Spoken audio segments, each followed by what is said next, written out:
Episode की शुरुआत होती है अबीरा की स्ट्रॉन्ग डिटर्मिनेशन के साथ। अबीरा पुरानी बातों को साइड में रख के अरमान को मैसेज करती है कि वहां महर की डेथ के वक्त एक लड़की और मौजूद थी, तो वो हॉस्टल जा रही है और वो अरमान को भी वहीं बुलाती है। मुक्ति भी उसके पीछे निकल जाती है क्योंकि वो अबीरा की हेल्प करने का डिसाइड करती है। दूसरी तरफ विद्या का बिहेवियर भी काफी अनयूजुअल लगता है। वो छोटी छोटी बातों पर ओवर रिएक्ट कर रही होती है और क्लियरली वो सारी बातें अबीरा से रिलेटेड है।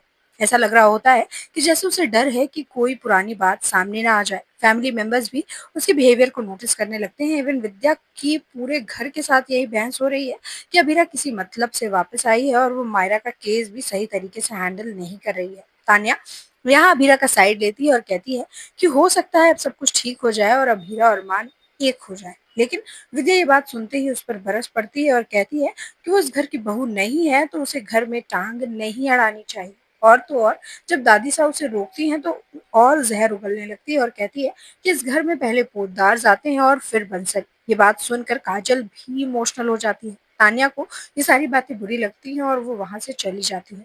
इधर मुक्ति अपने हॉस्टल मेट से पूछती है कि क्या कोयल कहाँ है, ये बात कोई जानता है, तो कोई उसे नहीं बताता क्योंकि मुक्ति ने कभी उनसे पहले बात ही नहीं की। और तो और सब मायरा को मर्डरर मानते हैं इसलिए मुक्ति से दूर भागते हैं। पर तभी मायरा की एक फ्रेंड श्रुति मुक्ति को क्लू देती है कि वो हादसे के बाद तो नहीं दिखी, बट वो अपने मामा के साथ रहती है।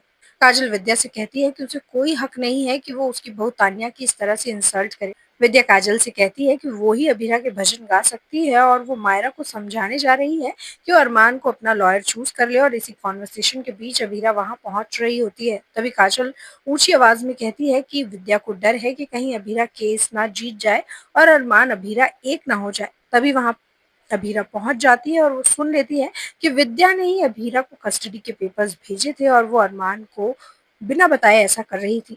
और साथ ही सबके मन में अभीरा के लिए वो जहर भी घोल रही थी। काजल उससे सवाल करती है कि अगर उसने आज तक सब सही किया तो उसने ये सच्चाई अरमान को क्यों नहीं बताई। विद्या कहती है कि इस बार अरमान और मायरा को अभीरा से दूर करके रहेगी चाहे वो जो हो। तभी काजल कहती है कि वो सबको सच्चाई बता देगी और विद्या ऐसे ही उसकी बहू की बेइज्जती करती रही तो। पर तभी विद्या ने उसकी डील के बारे में उसे याद दिलाया।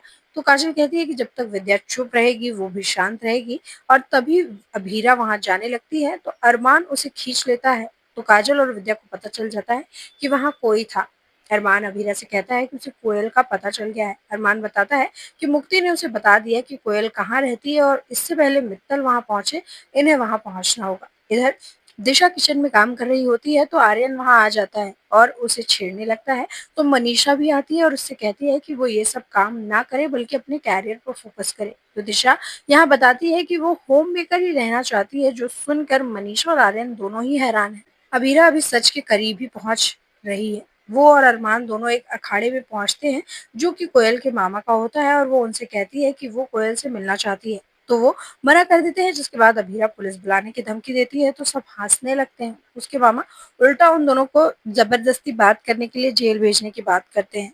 तो अरमान उसे दंगल करने के लिए इनवाइट करता है। दरअसल अबीरा और अरमान के वहां जाने से पहले ही मित्तल वहां पहुंचकर अपना काम कर चुका था। तो अबीरा ने ये डिसाइड किया था कि अगर उसके मामा कोयल से नहीं मिलने देंगे तो वो चुपके से कोयल से मिलेगी और अरमान उसको उलझा कर रखेगा। अरमान अभी वही कर रहा है। सारे पहलवान अरमान को धमकी देने लगते हैं कि उसकी चटनी बना देंगे, लेकिन अरमान डरने वालों में से नहीं है। वो कहता है कि अगर वो जीता तो वो उसे कोयल से मिलने देंगे और मित्तल ऑलरेडी उसे मुंह मांगे पैसे दे चुका है ताकि कोयल अपना मुंह बंद रखे। तभी अरमान अखाड़े में उतरता है। तो क्या अभीरा कोयल को गवाह बना पाएगी और क्या अरमान ये दंगल जीत पाएगा?